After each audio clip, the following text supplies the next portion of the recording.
was 2022. I was living in the Bay Area at the time, Oakland specifically, and I'd driven up to visit my parents in Eureka for the weekend.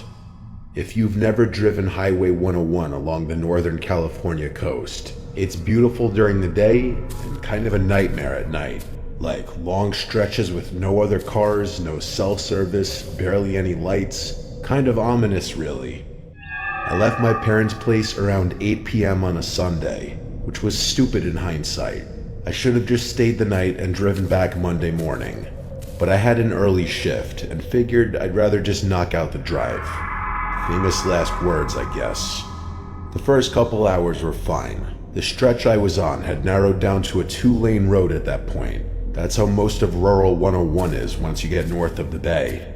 It was somewhere around Trinidad when the fog started rolling in. Fog on that part of the coast isn't unusual, but this was different. Within maybe 5 minutes, it went from clear visibility to barely being able to see 20 feet ahead of my car. It was actually really bad, worse than I'm describing. I slowed down to maybe 35 and kept going. The smart thing would have been to pull off and wait it out, but there's really not a lot of places to stop on that stretch. And honestly, I just wanted to get home. I figured if I took it slow, I'd be fine. Here's the thing about fog that thick, though, and any California driver knows this, but it messes with your sense of space. You can't see landmarks, you can't tell how far you've gone, you can't see what's coming up ahead. It's disorienting as hell, especially when you're already tired. After another half hour or so of driving, I saw a figure standing off the side of the road. I say figure because that's genuinely what it looked like at first. Just a shape on the shoulder, maybe 50 feet ahead. As I got closer, I could see it was a person, a guy based on how tall it was, and he was just standing there facing the road. He wasn't walking or waving me down like he needed a lift, and it didn't look like he was on the phone either. He was genuinely just standing there. I slowed down even more as I passed because I was worried about clipping him if he stepped out into the road. He didn't move though. He didn't even turn his head to watch my car go by, which was really creepy. I got a good look at him as I passed, and there was nothing about his face that struck me as particularly unusual. My first thought was maybe his car broke down somewhere and he was waiting for a ride, which would make sense, right? Except I hadn't passed any cars on the shoulder, and there was no reason for him to be standing in that exact spot facing that exact direction. There was nothing there. I thought about turning around to ask if he needed help, but something about the whole thing felt wrong. It wasn't my problem, so I just kept driving. About 10 minutes later though, I saw him again. I'm not exaggerating, it was the same guy.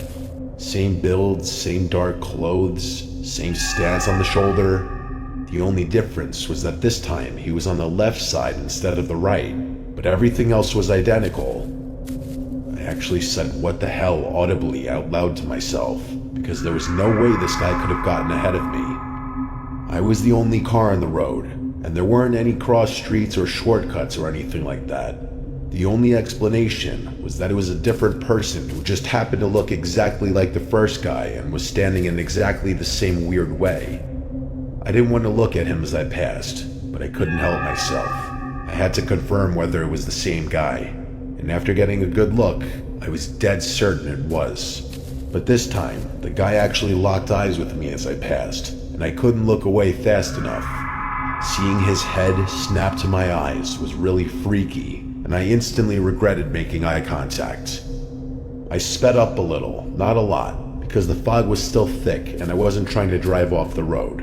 But I sped up enough that I was pushing 45. I wanted distance between me and whatever the hell was going on back there. The fog got even worse after that though. I could barely see the center line at that point, so I really had no choice but to slow back down. I was having trouble thinking straight, which I attributed to the mixed effect of how tired I was, how hard it was to drive, and what I had just seen. I kept trying to rationalize it, but I couldn't. My train of thought was interrupted though, because not 3 minutes later, my headlights exposed something ahead. There was another person up there, only this time he was standing in the middle of the road. I had no choice but to stop, which is exactly what I did. This time, he was wearing a hood that was covering his face, so I couldn't see what exactly he looked like, but I had a feeling it was the same guy. He once again didn't move, which is when I started really getting scared. We were at a standstill, and even though I couldn't see his face, I could feel him looking at me. I didn't know what to do. I flashed my brights at him a few times, trying to get him to move out of the way or at the very least react, but he didn't. I put the car in reverse, and when I looked in my rearview mirror, I nearly died. There was someone behind me. There was a person back there, creeping towards my car. I yelled, "Holy shit," and put the car back in drive. I was boxed in, but I didn't care. There was an actual threat on my life now. I pulled hard to the right, crossing into the opposite lane to get around the guy blocking the road ahead. The guy didn't move, and I thought I was in the clear. But then something hit my car from behind. It wasn't just a light tap. It was violent. The whole back end of my car jolted to the right, and I heard this awful crunching sound, like metal on metal. I maintained control of the car and kept driving, thinking I had gotten into an accident with another car. But when I checked my mirrors, there was nothing behind me. Nothing at all, not even those people. As if the situation wasn't already freaky enough, that made it so much worse. I wasn't waiting though. I sped off as fast as I was comfortable going with how heavy the fog was. By the time I hit the 101 interchange, I could actually see again, and for the first time, I felt my brain starting to relax. But the more I calmed down, the more I thought about what had happened. And this might sound surprising, but I genuinely concluded that I hallucinated everything. Here's the thing, I had been driving for almost 4 hours at that point. I was exhausted. I had been staring into fog for God knows how long, barely able to see anything, completely alone on a dark highway. So an extremely vivid hallucination didn't seem that far-fetched to me.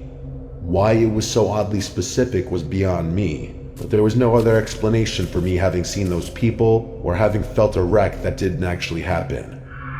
By the time I made it home, I was just ready to sleep the whole thing off and try to forget about it. But then I walked around to the back of my car. The rear bumper was destroyed. There was a massive dent running almost the entire width of it, which meant whatever hit me had hit me way harder than I thought. It also meant that I actually had been hit, meaning I hadn't hallucinated anything. I stared at the dent for like 5 minutes. There wasn't any paint transfer, which there definitely would have been if I had been hit by another car. But if it wasn't another car that had hit me, I had no idea what could have caused such considerable damage. I did end up calling the cops to report what I saw, but it was more so just to get the info out there. I've thought about that night a lot over the past 4 years. I've gone through every possible explanation I could think of. What I've accepted is that I hallucinated the figures, and in my panicked attempt to drive off, I hit a guardrail post or a mile marker or something like that. The thing that gets me is this though. I can accept a hallucination, but for me to hallucinate one thing, the figures, while actually experiencing the other, the crash, is something I have trouble accepting. The fact that there was actually damage to my car has always made me think there was something more malicious going on that night.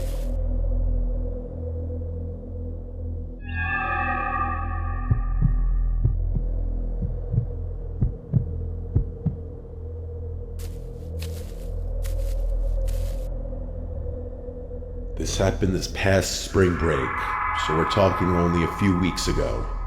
I'm still in college, I'm a senior now, and I went back to my hometown for the week like I always do. The problem with going home though, is that there's genuinely nothing to do there. I grew up in one of those suburban towns that's technically close to a city, but doesn't have any of the benefits of actually being in one, meaning no bars or nightlife or anything really within walking distance. When I'm at school, I've always got something going on, but back at home, it's a ghost town. The other issue is that none of my hometown friends had the same spring break schedule as me. I've got maybe 4 or 5 people I still keep in touch with from high school, and every single one of them was either still in class or already had their spring break earlier in March. So I was looking at a full week of doing nothing, which I really wasn't thrilled about. I should probably also mention that I've been trying to cut back on some stuff lately, nicotine and alcohol mainly. I figured a week at home with nothing to do was either going to make that worse or give me a chance to reset. I decided I was going to work out every single day instead. I was going to lift in the mornings and run in the afternoons, keep myself busy just so I could stay out of my own head. That's how I ended up going for a run on a random Tuesday afternoon. I remembered this loop I used to do back when I ran cross country in high school. It's exactly 3 miles from start to finish, starting and ending at my house. The route takes me through my neighborhood for maybe a quarter mile, then cuts into this wooded trail that winds through a small patch of forest before spitting you back out onto the street about a block from home. I've probably run that loop 1,000 times between freshman and senior year. The woods is the best part, honestly. Running on pavement destroys your knees, but the trail through the woods is soft. It's quiet in there too, which is something I always look for on my runs. So I headed out around 5. The sun wasn't going to set for another couple hours, so I wasn't worried about visibility. What I did notice though, and I noticed it the second I stepped outside, was the fog. I don't know how to describe it other than to say it was thick in a way I'd never seen before. I've lived in that town my whole life, and I don't remember fog like that. It looked fake almost, like I was in some ambient video game or one of those lo-fi YouTube videos with the anime girl studying. Everything past maybe 30 or 40 feet just dissolved into haze. I thought about skipping the run, but I talked myself out of it. The trail through the woods is a straight shot, one path with no forks or diverging paths. I've been through there so many times I could probably do it blindfolded. Getting lost wasn't even a possibility. I had my Garmin watch on so I could track my pace and distance. I started my workout, did the quarter mile through the neighborhood, and entered the woods. The fog was even thicker in there, which made sense since the trees blocked out a lot of the remaining daylight. I couldn't see more than 15 or 20 feet ahead of me, but the trail is easy to follow. For the first mile and a half, everything was normal. I was running a little slower than usual because of the visibility, but it wasn't too bad. I remember checking my watch around the mile mark, then again at a mile and a half. The issue started around the 2.5 mile mark. At that point in the loop, I should have been approaching the end of the trail. The path curves to the left, you go up a small hill, and then you're out, back on pavement. I know that section by heart. Hell, I know every section by heart. I've literally run that loop hundreds of times. But when I looked down at my watch and saw 2.5 miles, I was still deep in the woods. I figured my watch was just being weird. It was at least 4 years old at that point, so I assumed its GPS signal was getting interrupted by the dense tree coverage or something. The fog could have been messing with it too. These seemed like reasonable enough explanations though, so I just kept running, assuming I wasn't as far along the trail as I thought. But then I passed 3 miles, which was when I knew something was up. 3 miles is the entire loop. At 3 miles, I should have been standing either in my driveway or on the street. Instead, I was still surrounded by trees on both sides, still running on the same dirt path with no indication that I was anywhere close to getting out. So I stopped. I'm not a paranoid person, and I'm not superstitious either. There must have been some rational explanation for what was going on. I caught my breath and tried to think, but I genuinely could not figure out what was going on. There was only one trail, which I knew for a fact. There weren't any forks, branches, or alternate paths. The only way I could have gotten lost in there was if I had physically left the path and waded through the brush and undergrowth, which I definitely hadn't done. I checked my watch again. 3.1 miles. The number kept ticking up even though I was standing still, which told me the GPS was definitely having issues. That was the only part of the whole thing that made any sense. I didn't really have a choice at that point.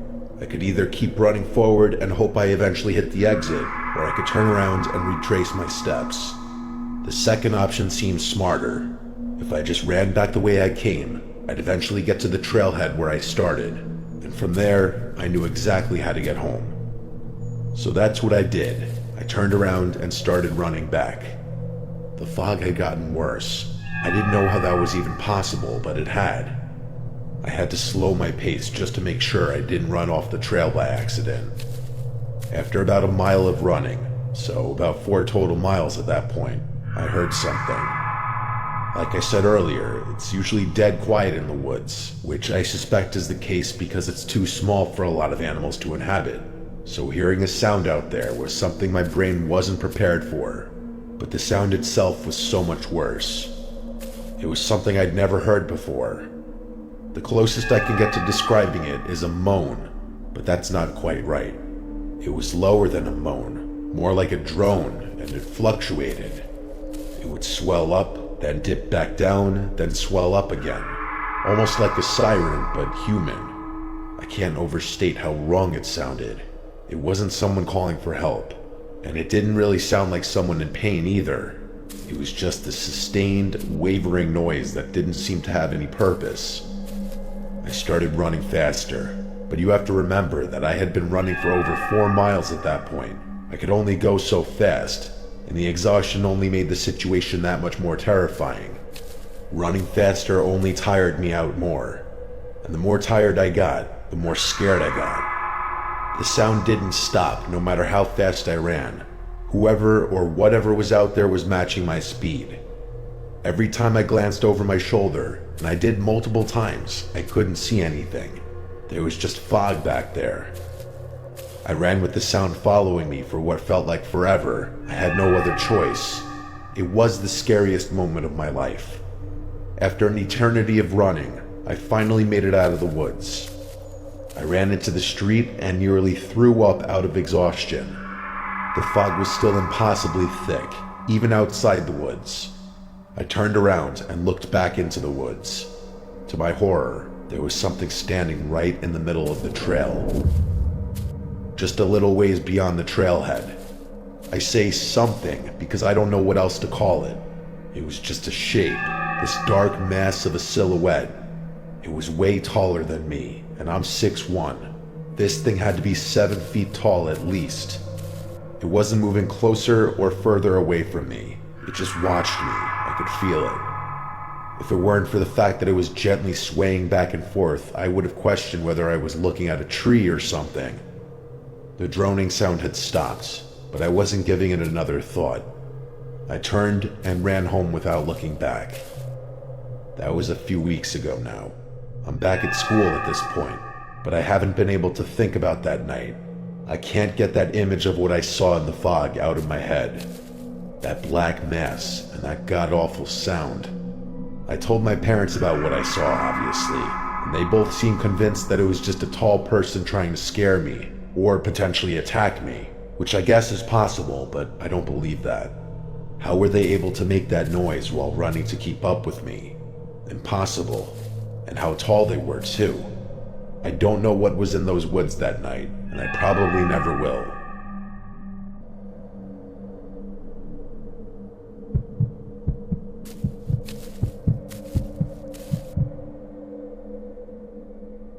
This happened about 6 years ago, late September. My buddy Edwin and I had been talking about kayaking Willapa Bay for probably 2 years at that point, and we finally locked in a weekend to actually do it. If you're not familiar with the area, Willapa Bay is this massive tidal estuary on the Washington coast, something like 25 miles long. It's mostly oyster farms and wildlife refuge, and on a clear day, it's honestly one of the most peaceful places I've ever been. The weekend we picked was not a clear day. Neither of us were amateurs. We'd both been kayaking since we were kids, and Edwin actually worked as a guide for a few summers during college. We knew what we were doing.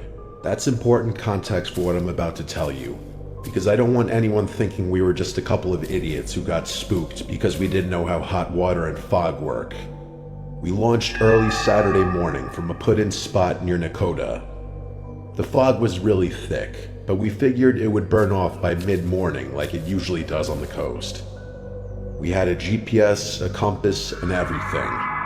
The plan was to paddle out toward Long Island, maybe do some bird watching, have lunch on one of the sandbars, and head back before the afternoon tide shift. The first hour or so was fine. The fog muffled everything in that way coastal fog does. You feel like you're paddling through cotton and everything is really quiet. We couldn't see more than maybe 40 feet in any direction, but we were staying close together and checking our bearing every few minutes. No big deal. It was probably around 9 a.m. when I first heard something. It was a splashing sound. At first, I thought it was Edwin.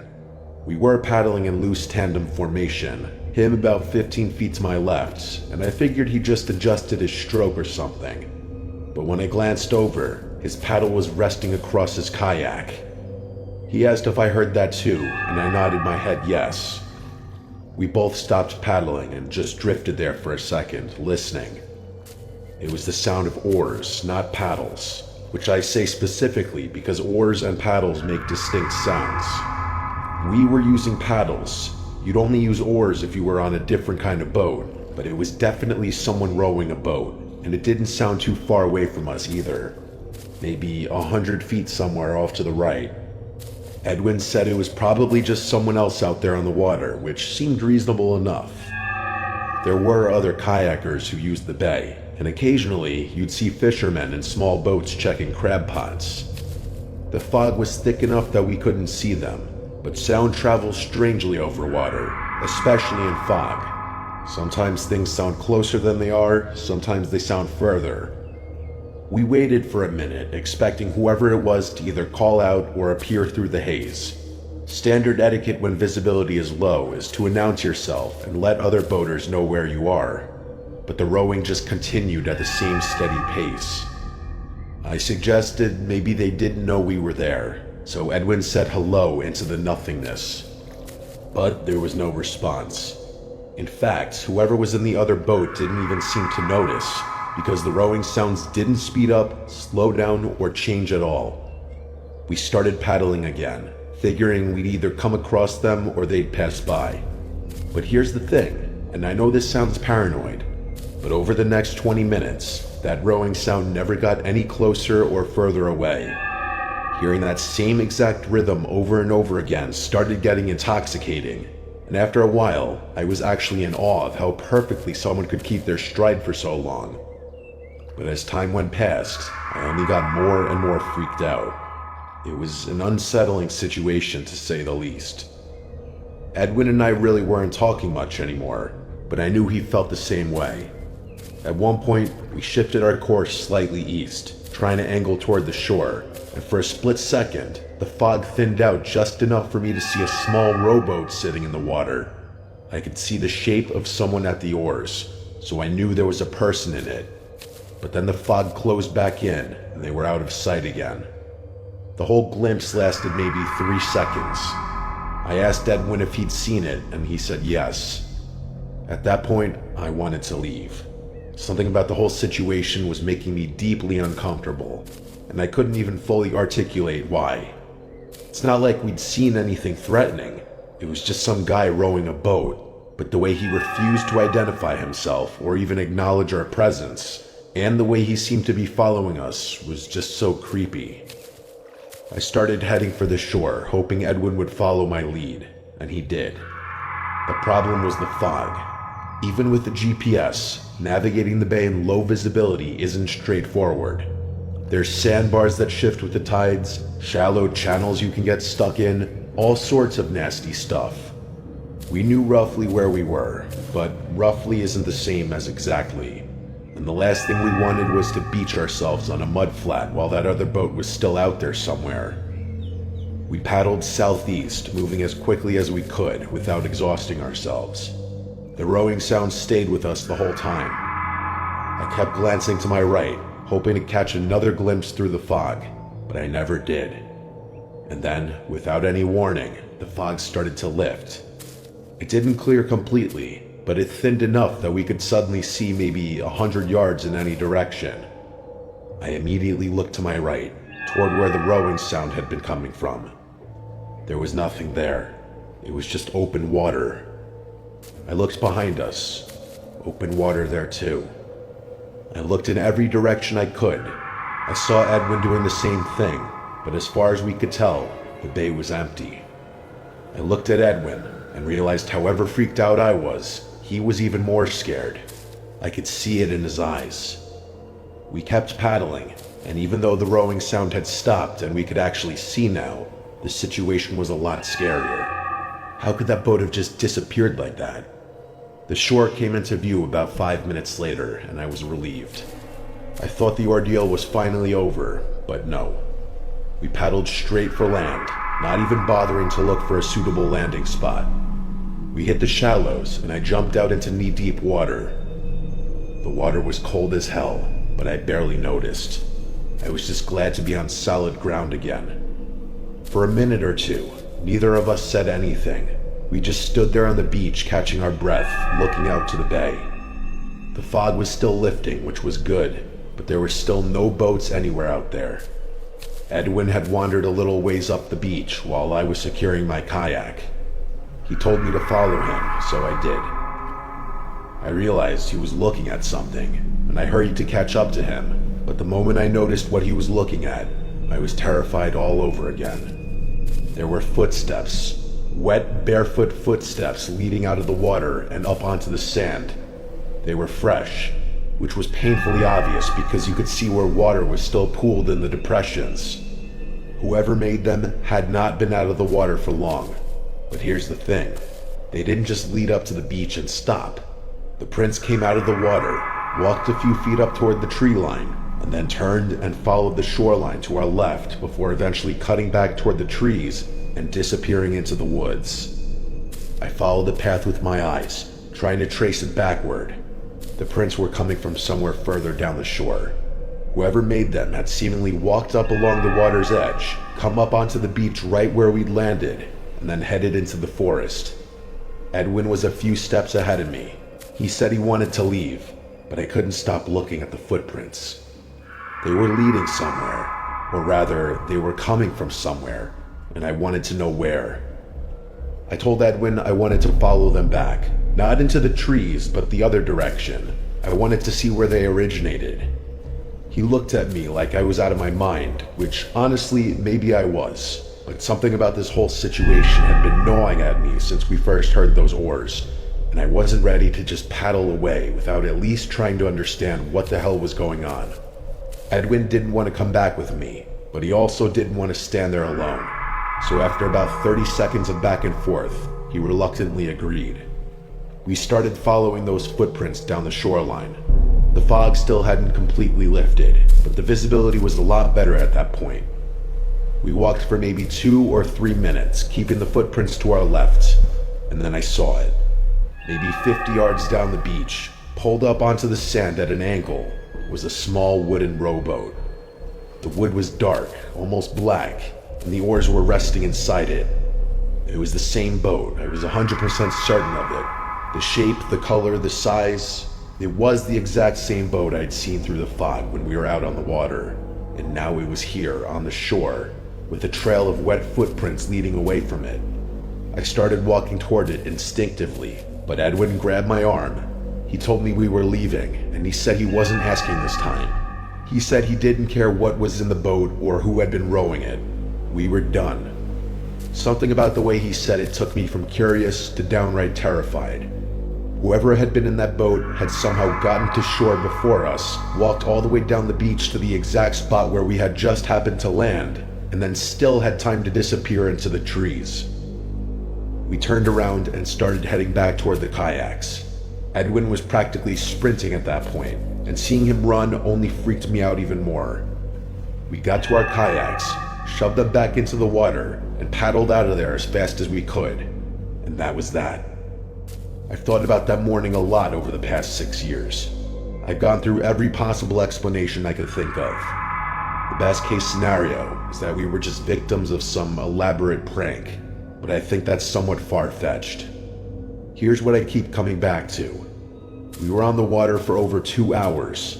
We paddled in multiple directions, changed course several times, and eventually made a beeline for shore when the fog started lifting. Whoever was in that rowboat would have had to get to land before us, in a slower vessel no less, walk all the way down the shoreline to the exact spot where we ended up landing, and then disappear into the trees, all before we even hit the beach. It sounds so absurd and impossible that I honestly don't know what to think. So that's why after I send this, I'm gonna try not to think about it once again.